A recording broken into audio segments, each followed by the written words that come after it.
Hello everyone, I'm Isaac, and welcome back to my channel. Now, as you might have noticed, I now have this awesome avatar, which I commissioned from an artist named Imunduo. I hope I didn't butcher that too badly. Anyways, he does a lot of great artwork, and I would highly recommend checking him out. Link in the description. And now that we've got that out of the way, today we are looking at a video from a small YouTube channel called Counter Deception, and their video entitled My Thoughts on Homosexuality, which, as you might have already guessed, aren't good ones. Now, just to be clear, I have cut a lot from this video, as he began it by talking about how many Christians condemn homosexuality outright, and how that is driving away many gay people, and how Christians need to be more understanding, and how he has many gay friends, and I don't really care to address that.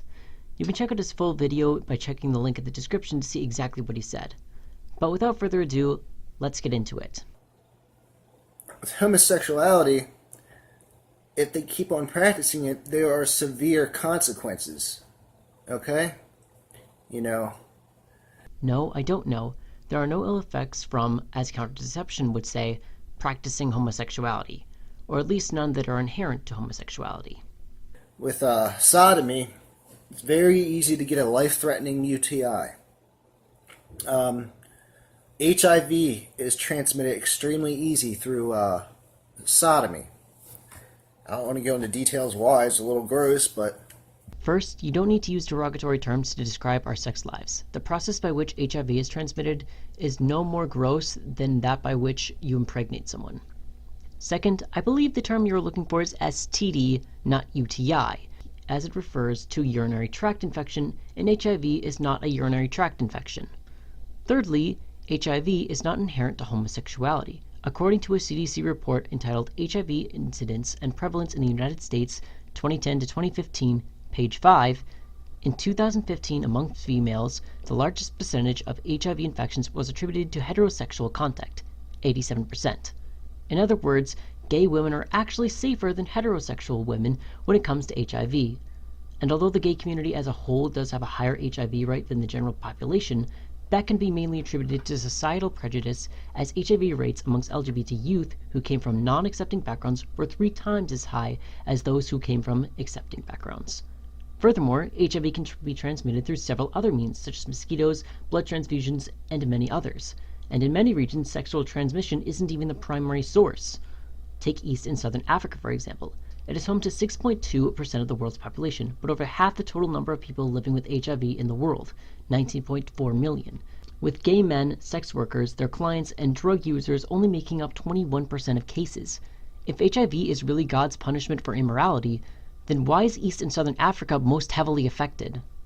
You know, just about all the gay men that I know have HIV, and it's a result of them practicing homosexuality. No, it is a result of promiscuity and unsafe sex, which probably resulted from a homophobic background. This is the result of carelessness and bigotry, not homosexuality. Furthermore, straight people can just as easily contract STDs and destroy their lives through unsafe sex and extreme promiscuity. This is not in any way exclusive to gay people, nor is it the only end result of practicing homosexuality. And it upsets me. It does, because they are destroying their lives, and God warns them not to go out and do this. But it's also going to destroy them even worse if Christians keep pushing them away. First off, they are not destroying their lives by accepting their sexuality.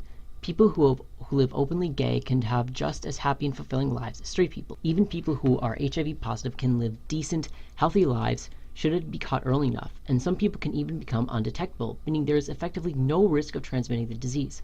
And though it is not perfect as there is no cure, it is certainly not inherently life-destroying. Second, there are plenty of Christians who have reconciled their faith with their sexuality. I will once again leave a few links to several Christian LGBT activists and let you explore for yourself. The whole point is not to encourage it. Like, I'm not encouraging homosexuality at all. I think it's wrong. But you know what? God loves all of us. And He loves them. He loves them. I would say that I'm glad to see you are upset at the difficulties faced by the gay community, but you are upset for all the wrong reasons. And I must again point out that it is possible to be gay and Christian. But we don't see that with a lot of Christians nowadays. They straight up hate them. Like Pastor Steven Anderson, I hate the F word. And you know what I mean, fag. I hate that word. That has got to be one of the most, I don't know, it's like the harshest sounding insult that you can call somebody. To me. I hate it, but, you know, Steven Anderson just throws it around like it's nothing. And it puts a very, very bad image on us believers when people do that. You know, I had this one guy at work with the spirit of religion venting to one of the vendors about how much he hated gays, not knowing that the vendor's son was gay, because I was friends with him. And I can't stand it. I can't stand that religious attitude. The spirit of religion's awful.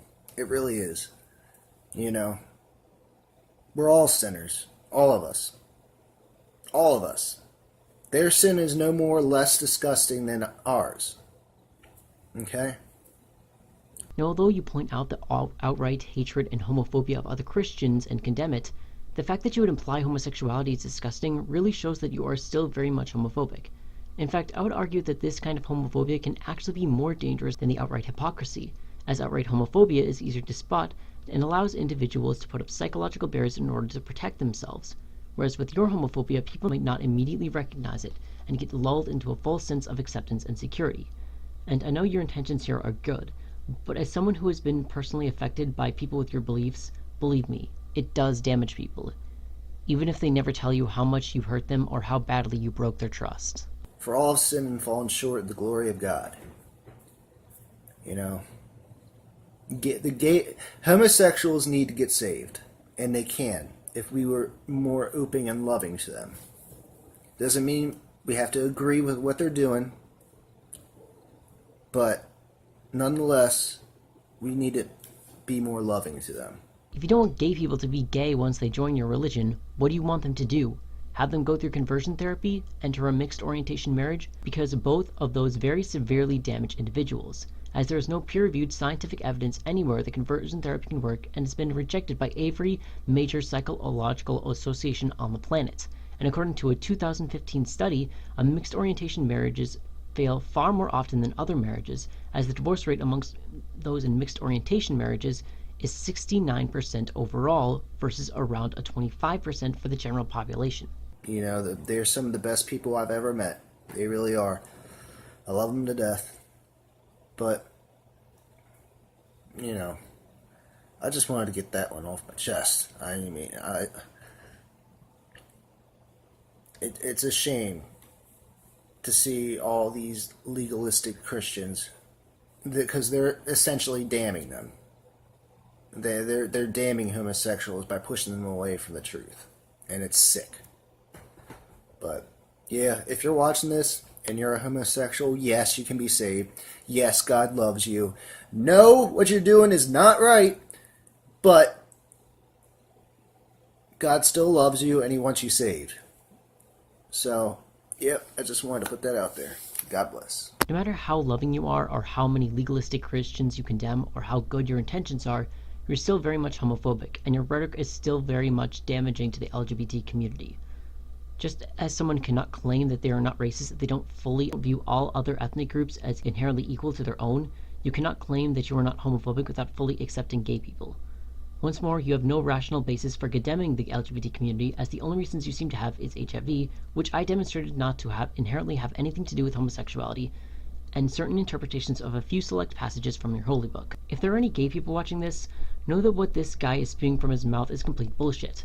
You're perfect the way you are, and your sex life is not perverted or wrong simply because of the people you sleep with are the same gender as you. And to counter deception, if he is indeed watching, I really hope that you check out the resources in the description and reconsider your position, as I do believe your intentions are genuine, even if your rhetoric is damaging.